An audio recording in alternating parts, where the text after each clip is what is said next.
Saludamos a las audiencias de la casa editorial El Heraldo. El Heraldo hoy en las calles con el gran pensador del Caribe colombiano, el doctor Amílcar Acosta, exministro de Minas y Energía. Pocas personas en nuestra región, en el país, conocen este sector. Después del apagón de los años 90, doctor Amílcar, muchísimas gracias por acompañarnos. Nadie pensaría que la seguridad energética del país iba a estar en riesgo. ¿Qué es lo que ha cambiado para que en estos momentos, en el año 2025 y desde un tiempo para acá, hablemos cada vez con más frecuencia de que nos vamos a quedar sin energía en firme? ¿Cómo está? ¿Cómo se encuentra? Feliz cumpleaños. El doctor Amílcar está todavía celebrando sus 75 abriles. Muchas gracias, Erika. Tenemos dos tipos de riesgo. Un riesgo que yo llamo inmanente, estructural al sistema, y es que Colombia, en su capacidad instalada de generación de energía, más del 60% de esa generación es de origen hídrico. Y frente a los cambios que vienen dándose con fenómenos extremos como el Niño, con sequías, ponen a prueba al sistema porque bajan el nivel de los embalses.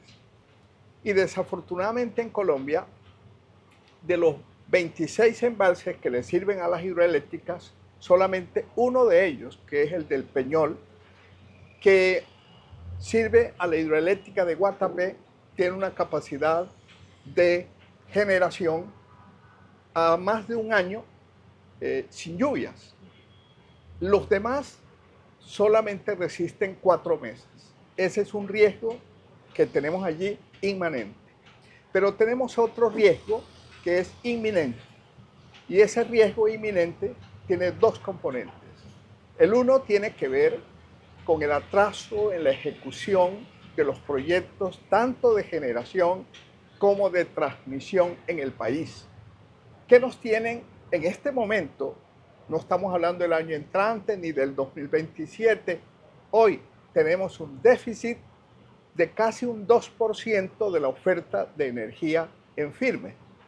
El año entrante ya será de un 3%, mucho más elevado, y por lo tanto se aumenta, se eleva el riesgo en cuanto a la capacidad que tenemos de contar con lo que se denomina oferta de energía en firme. Y la región que está más en riesgo, no me diga, inminente, es la región Caribe. ¿Por qué? Lo ha dicho XM, que es la entidad que opera el Sistema Interconectado Nacional, y lo ha dicho también Transelca, que es la empresa que transporta la energía del interior del país a la región Caribe, que las redes de alta tensión de transmisión, que son las que transportan la energía del interior del país a la región Caribe, están agotadas y que no están en capacidad de satisfacer toda la demanda que tenemos en la región Caribe. Y por eso ellos hablan de una demanda no atendida, que es un término eufemístico para no hablar de racionamiento. Y así estamos desde septiembre del año 2023. Y eso, en lugar de reducirse, se ha ido agudizando. Tanto es así que te acordarás que recientemente, solo por el hecho de que la regasificadora del Callao, la única con la que cuenta el país, la de Cartagena, entró en mantenimiento programado, un mantenimiento normal.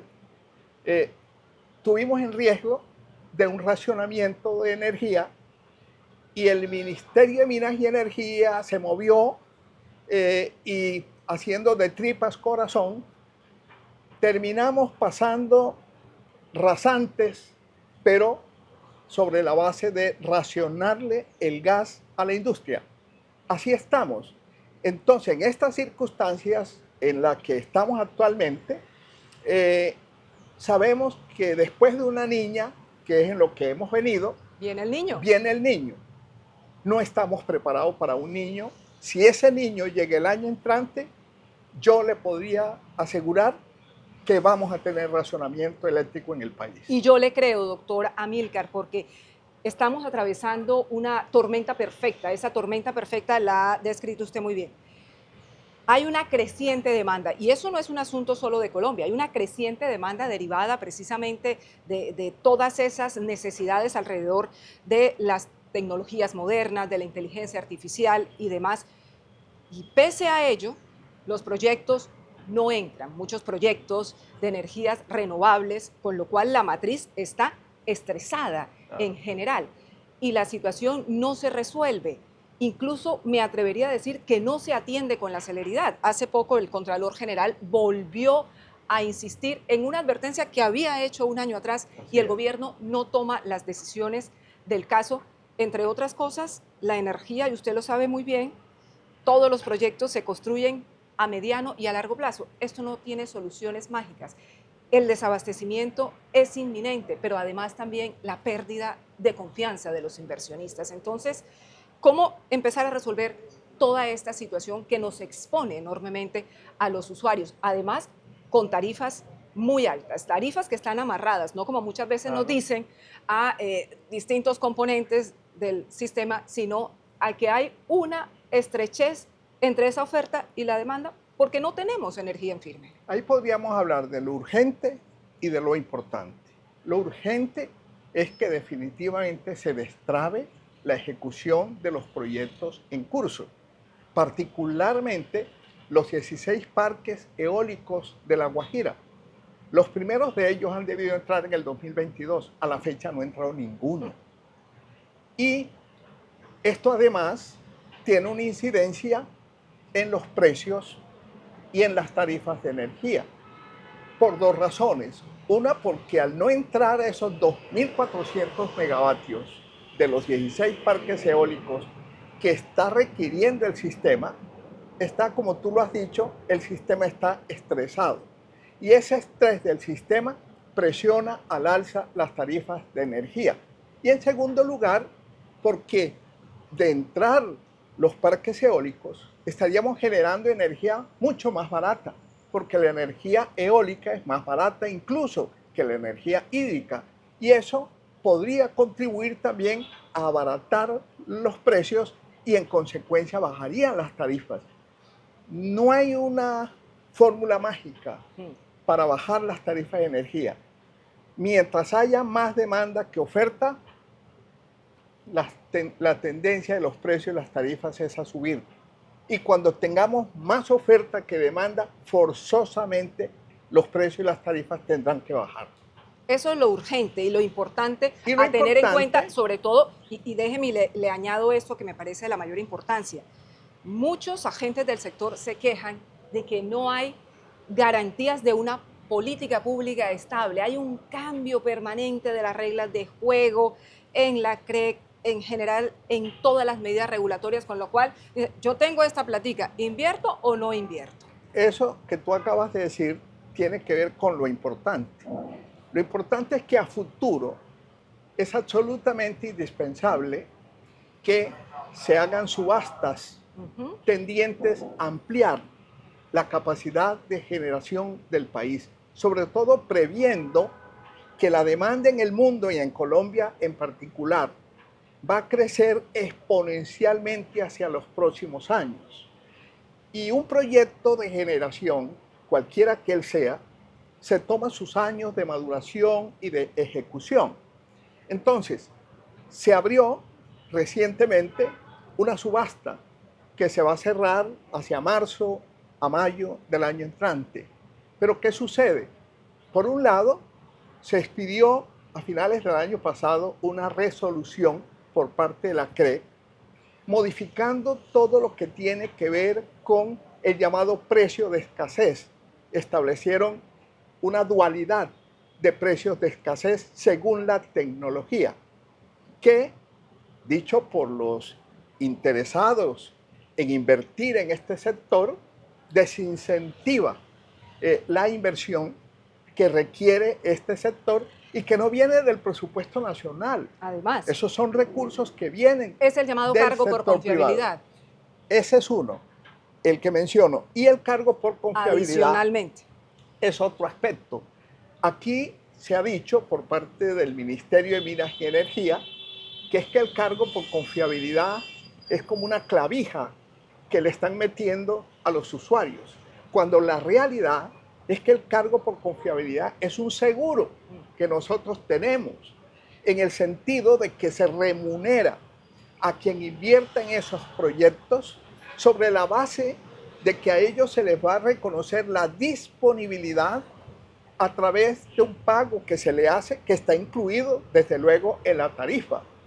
Y entonces, cuando se dice que se va a desmontar el cargo por confiabilidad y por el otro lado se está diciendo que se le va a poner un techo al precio de escasez e incluso otra resolución a través de la cual le están diciendo a las hídricas que tienen que contratar a través de contratos bilaterales más del 95% de su energía, cuando, como ya te dije, para evitar la exposición en bolsa. No todo el tiempo van a tener las centrales de generación disponible. De manera que si yo contrato, me comprometo a ofrecerte el 95% de la energía, ¿qué tengo yo que hacer cuando venga el fenómeno del Niño y los embalses no me permitan generar? Yo como generador tengo que salir al mercado a comprar la energía al precio que me la vendan para poder responder con esos contratos. Esos son los que yo llamo unos torpedos que van a llevar al fracaso esta subasta que está en curso en este momento, con el agravante de que está en curso en el Congreso de la República el trámite de un proyecto de ley que acaba de radicar el ministro de Minas y Energía, que cambia las reglas del juego. Nadie, sin tener certeza de cuáles van a ser las reglas del juego y que esas reglas del juego se le respete, va a arriesgar su capital para invertir en los proyectos que se subastarían en esta coyuntura en la cual estamos. Y si eso no se hace, está cantado que pase lo que pase, para el año 2027 el país se va a pagar. Y fíjese usted una cuestión, doctora Amílcar, estamos en este momento en una competencia tan feroz donde todos los países de la región están ofreciendo, por el contrario, condiciones muy favorables para que esos grandes inversionistas que tienen el dinero se vayan. Entonces estamos ahuyentando a los grandes inversionistas y nos vamos a quedar sin el pan y sin el queso. Y aquí quiero detenerme en un punto que es fundamental y este gobierno ha insistido mucho en ello, la transición energética, pero es que sin seguridad energética no hay transición posible. Entonces, ¿a qué jugamos?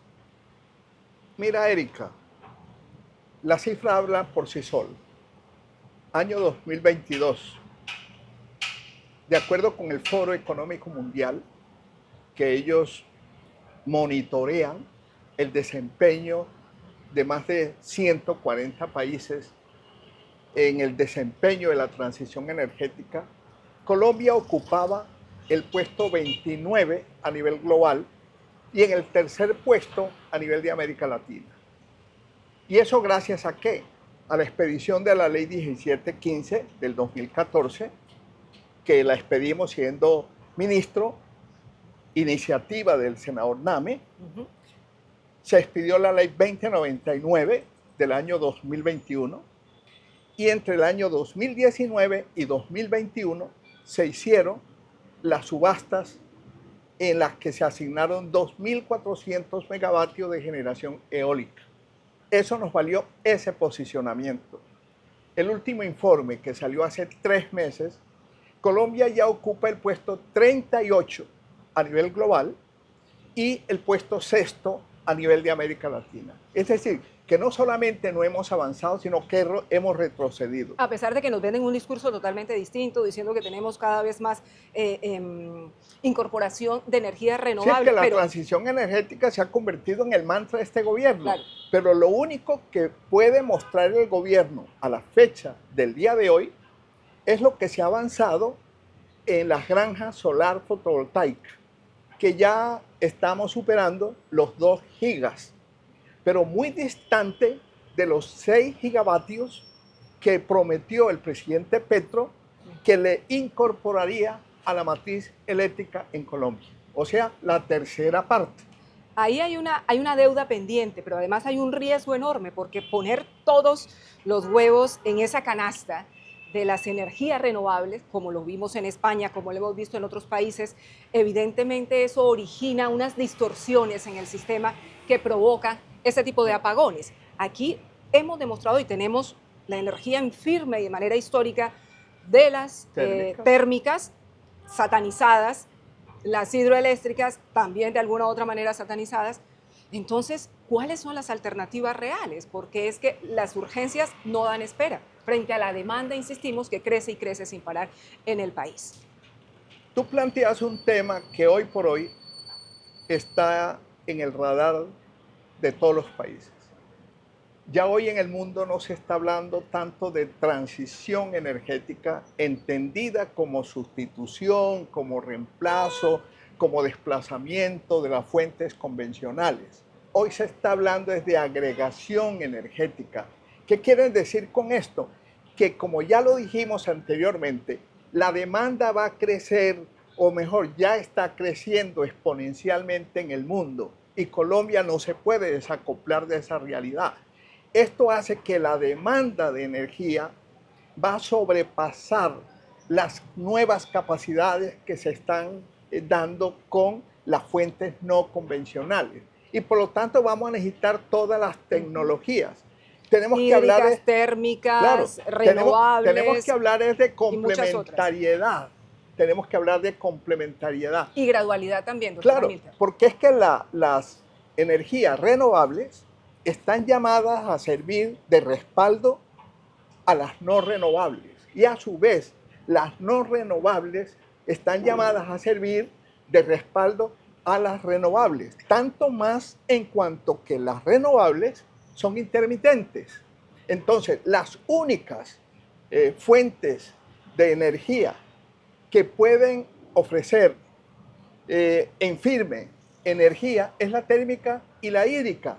Las otras, por ser intermitentes, no te pueden garantizar una oferta en firme de energía. Eso sí, tienen una propiedad poco conocida y es lo que valora las fuentes no convencionales, especialmente la eólica y la solar, y es que ellas son contracíclicas.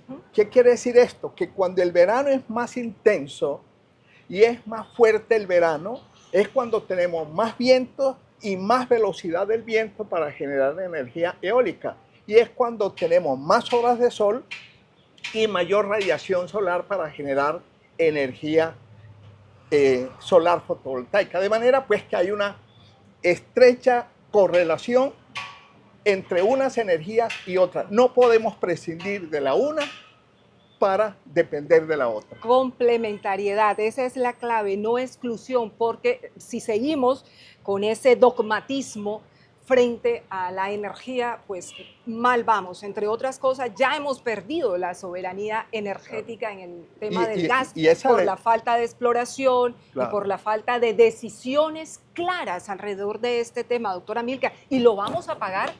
Claro, todos los caribes. Lo estamos pagando. A partir del próximo año. Si es que ya estamos pagando el precio de no tener la disponibilidad suficiente de gas producido en el país, porque lo estamos importando desde diciembre del año anterior. Y ya en el interior del país se ha hecho sentir el aumento en las tarifas entre el 20 y el 36%. Nosotros en la región Caribe, por ahora, porque teníamos contratos asegurados. O mejor, hasta ahora, hasta este mes, hemos tenido cobertura de los contratos ya firmados y por eso no nos ha afectado. Pero en enero, que nos llegue la factura del mes de diciembre, ya viene con el aumento.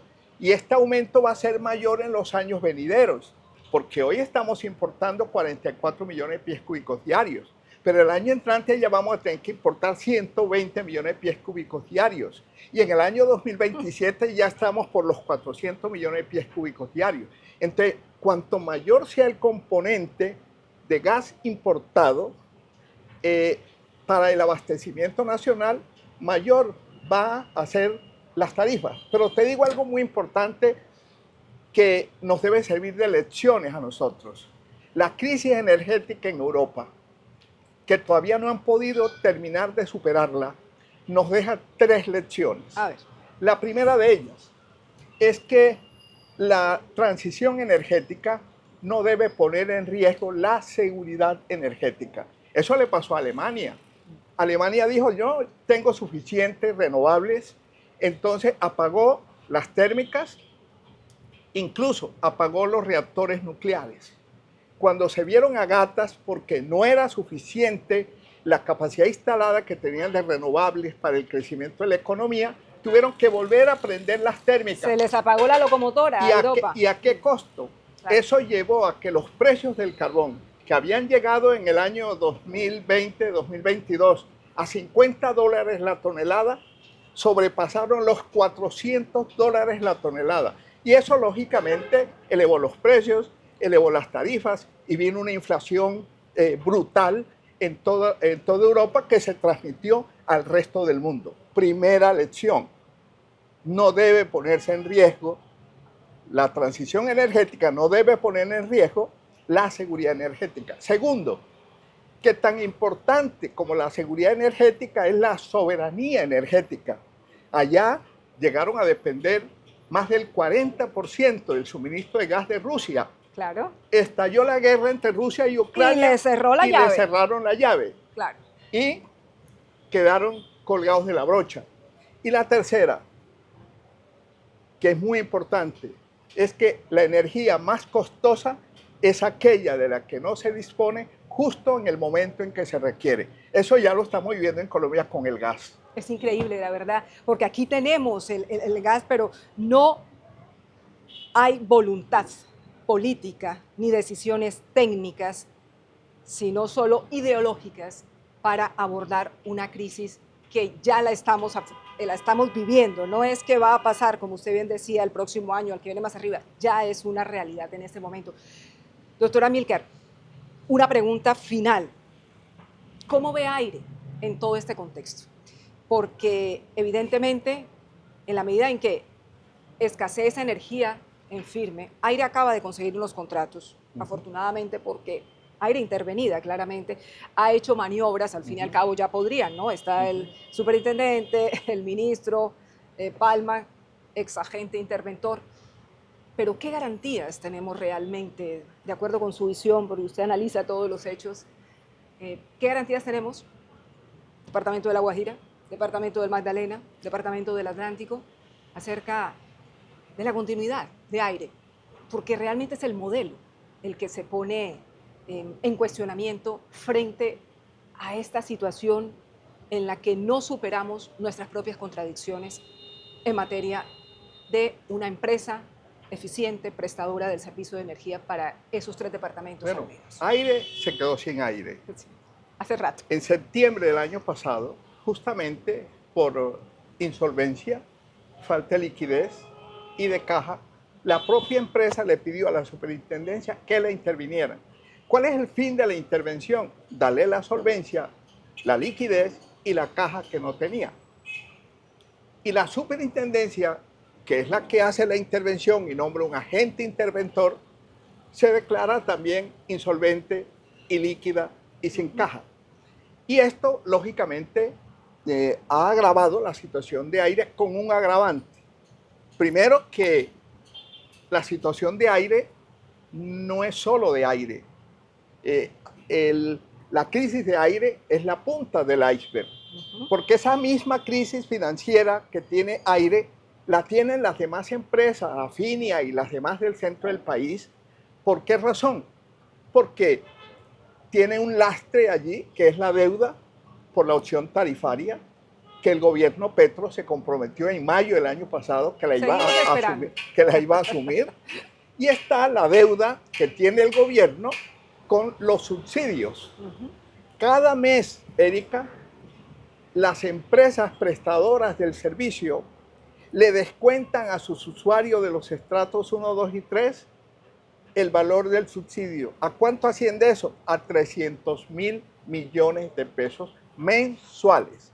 Con un agravante, y es que en el presupuesto general de la Nación del año 2025 solamente apropiaron recursos correspondientes a un trimestre.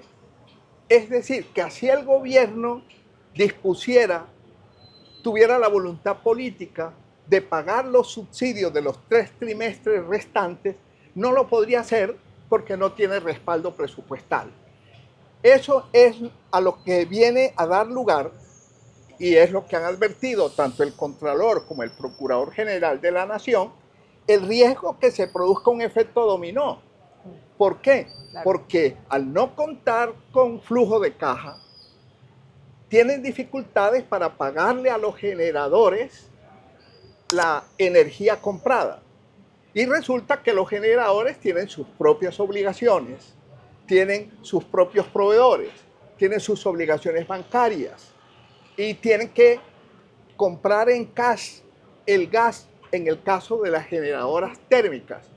Y si no fluye el recurso porque no le están pagando la energía que venden, pues obviamente el sistema va a colapsar. se contagia, y ahí es donde hay un riesgo inminente de racionamiento en la prestación del servicio de energía a raíz de lo que llaman los organismos de control un riesgo de un apagón financiero.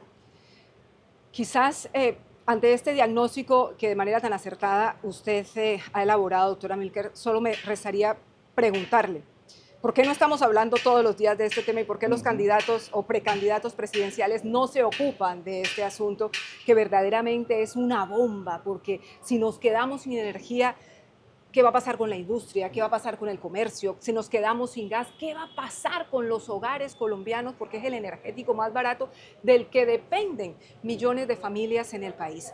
Son asuntos verdaderamente prioritarios, urgentes.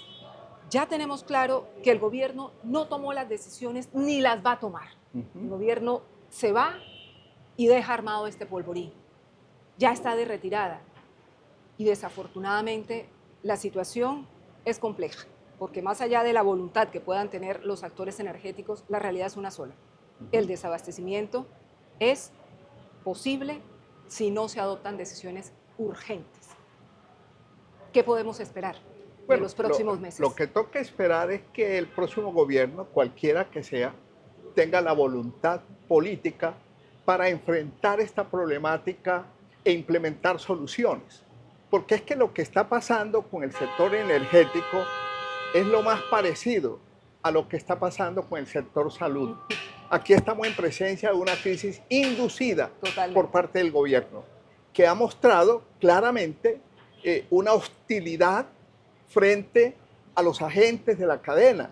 Aquí no, se ha llegado a afirmar por el propio presidente de que la tarifa de energía que estamos pagando los usuarios son ilegales. Si a mí, aquí en Barranquilla, que si pago la energía no como, y dice el propio presidente de la República que esa tarifa que me están cobrando es ilegal, pues yo no pago la factura de la energía. Está induciendo a los usuarios, especialmente aquí en la región Caribe, donde tenemos un problema de cartera muy complejo. Y de calidad, porque no se han hecho las inversiones en infraestructura que se requerían y que se habían prometido. Y también se ha planteado por parte del propio presidente que las empresas generadoras se están, como dicen los españoles, se están forrando en dinero, y entonces están tomando una serie de medidas que buscan contrarrestar la supuesta especulación. Llegó incluso a decirse por parte del presidente que palidecería Pablo Escobar de saber las pingües utilidades que estaban embolsándose las empresas generadoras.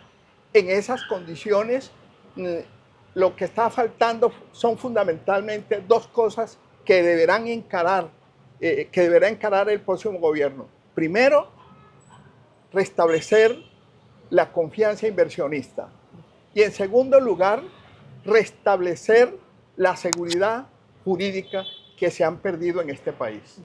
Y yo le diría una tercera, doctora Amílcar, que lo nombre a usted ministro de Minas y Energía, porque necesitamos pragmatismo técnico, pero sobre todo mucha capacidad, firmeza y determinaciones claras alrededor de un asunto que no da espera. hace algunos meses decíamos que no da espera, pero ahora ya no me puedo imaginar un escenario más complejo. Es difícil, pero Colombia ha demostrado su sistema energético una gran resiliencia. Ojalá que esta vez no sea la excepción. De acuerdo.